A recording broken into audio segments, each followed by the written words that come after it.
Bonjour à toutes et à tous. Alors, en complément des deux autres vidéos qui étaient au sujet de la vente en direct et de la vente via agence, j'ai décidé de faire une vidéo à part entière sur les prétentions qu'on peut avoir sur le net vendeur entre vendre en direct et vendre en agence.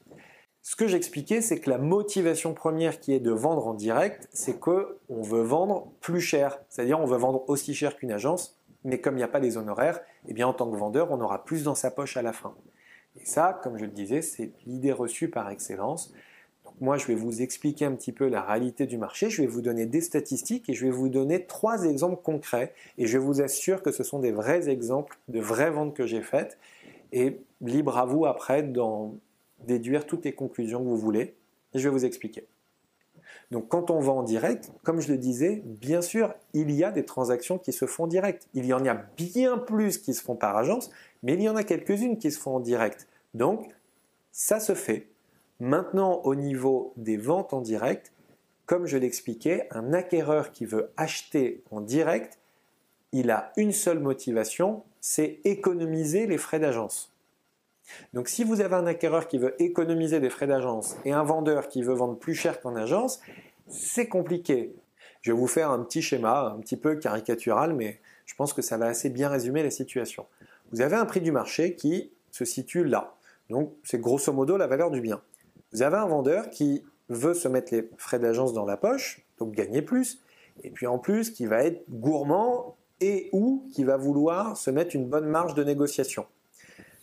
C'est une erreur classique, qu'on fait tous, encore une fois, je ne vous jette pas la pierre, c'est naturel. Donc résultat, il va se positionner là. Et puis vous avez l'acquéreur, lui, qui veut absolument faire des économies de frais d'agence et qui, en plus, veut faire la bonne affaire. Puis lui, en fait, il va se positionner là. Et là, il y a un énorme gap. Voilà. Entre un vendeur qui est trop gourmand et un acheteur qui veut trop tirer à la baisse, ça va être difficile de se trouver. Et puis après, comme je le disais, il y a tout le travail aussi de négociation qui est très important après. Donc si l'acquéreur au final veut économiser les frais d'agence, le net vendeur que vous allez pouvoir en tirer ne va pas être plus intéressant que le net vendeur que vous auriez eu en passant par une agence, sachant que les clients qui passent par une agence sont conscients qu'en passant par une agence, on paye des frais d'agence. Donc je vais vous donner 3 exemples concrets, comme je vous l'ai dit, et vous allez me dire ce que vous en pensez. Premier exemple concret, là c'était au tout début où j'exerçais ce métier et peut-être que j'ai pas, avec le recul, eu assez d'expérience ou n'ai pas été assez convaincant parce qu'au final, les clients ont perdu de l'argent. Je vais vous expliquer. Ils voulaient vendre en direct et en agence en même temps. Voilà, c'était leur choix. Donc, on a travaillé ensemble, on s'est mis sur le même positionnement, etc. Et au final, c'était plus difficile que prévu parce qu'ils étaient très gourmands au départ. Et donc, qui dit très gourmand dit c'est très compliqué pour nous après de générer des visites et puis de générer des offres. Donc pour vous la faire courte, ça prend des semaines. Ils prennent conscience que le prix est trop élevé, qu'on doit le baisser un peu, etc. Et au final, arrive un moment au bout de dizaines et de dizaines de visites. C'est-à-dire que moi, je pense que j'en ai fait plus d'une quinzaine, voire 20 au total, et eux en ont fait, je pense, 20 ou 30 en direct. Donc c'est juste démentiel le nombre de visites qu'il y a eu sur cet appartement. Et donc après plusieurs semaines, et surtout une première baisse de prix qu'on a dû faire sur le prix de présentation, j'ai enfin eu une offre. Sauf que cette offre, elle était en deçà du net vendeur qu'il souhaitait.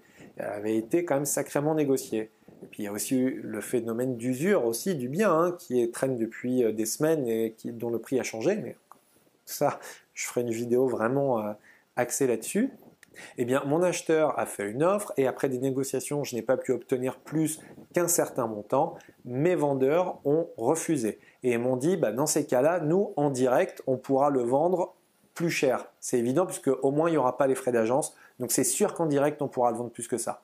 Résultat, au bout de 3 ou 4 mois, les vendeurs avaient un peu la corde au cou parce qu'ils avaient un autre projet et il y avait un pré-relais, etc.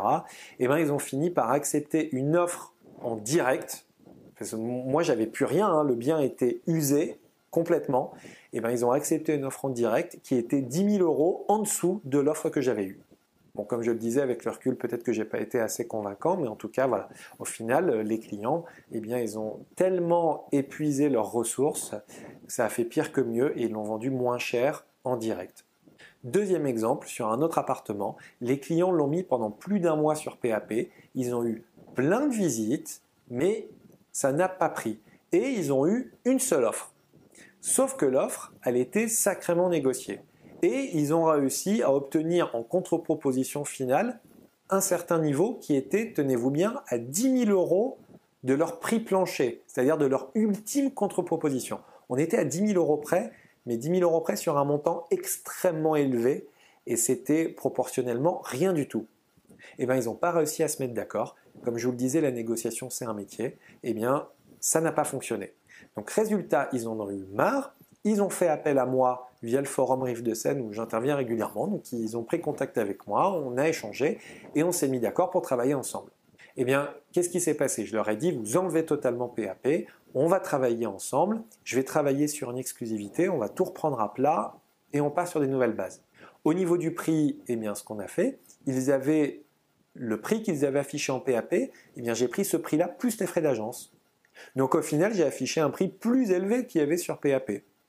Eh bien, je l'ai vendu en moins de 10 jours au final. Et ce qui s'est passé, c'est que j'ai eu deux offres qui étaient négociées. Il y a eu tout un travail de négociation. Et au final, j'ai obtenu un net vendeur, hors frais d'agence, un peu supérieur au prix plancher auquel ils étaient prêts à vendre en direct dans leur ultime contre-proposition.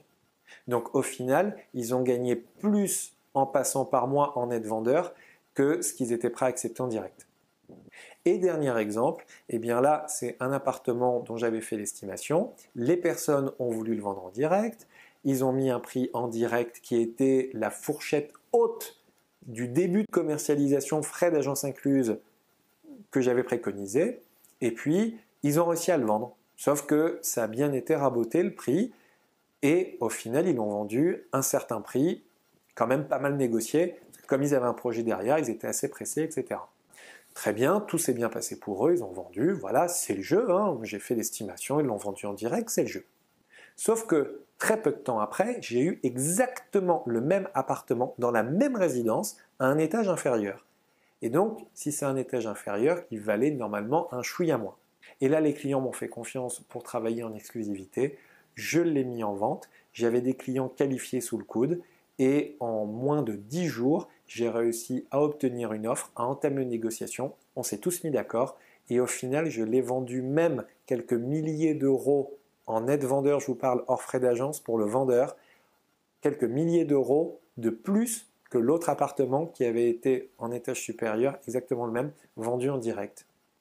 Donc pour conclure ces 3 vidéos thématiques, je vous dirais que si on travaille ensemble en parfaite intelligence, en parfaite confiance et que je travaille sur la qualité, que ce soit sur la publicité, sur la gestion des contacts, sur la qualification des clients, sur les visites, sur les négociations, sur le montage du dossier, sur le suivi du dossier également de financement pour arriver jusqu'à l'acte authentique et qu'en plus vous allez pouvoir atteindre votre objectif en tant que net vendeur, voire des fois même avoir un petit peu plus, eh bien tout le monde est content. Et là, c'est mission accomplie.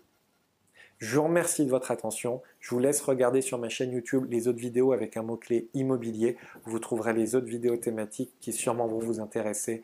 Et contactez-moi si vous avez des questions ou si vous voulez me parler de votre projet professionnel. À très bientôt.